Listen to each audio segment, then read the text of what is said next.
qui est intéressant, c'est qu'on a eu dès 2014, donc on remonte un petit peu dans le temps, mais je ne vais pas vous refaire l'histoire, je pense que maintenant depuis 15 mois tout le monde l'a à peu près bien en tête, vous avez eu le développement de très larges opérations d'information, de désinformation, d'intoxication, de déstabilisation ou de désorientation, selon la terminologie et selon le type d'opération auquel vous allez vous référer. La liste n'est malheureusement pas exhaustive, là encore. Eh bien, vous avez eu des opérations qui se sont mises en place pour contrer ce type d'approche informationnelle à visée de déstabilisation ou du moins de morcellement de cohésion de groupes sociaux, alors qu'on parle encore d'un État ou d'une échelle plus petite. Ce que l'on a vu naître, c'est tout simplement l'OSINT. Donc c'est le premier sigle, mais j'ai promis que j'en utiliserai très peu, donc Open Source Intelligence.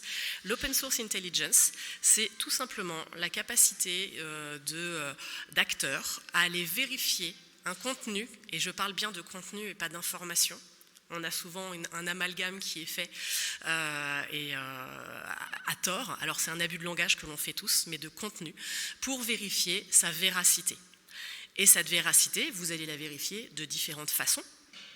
La géolocalisation, l'horodatage par exemple, ou des éléments qui vont être beaucoup plus fins et qui vont se croiser avec ces éléments-là. Donc vous avez des communautés spécialistes.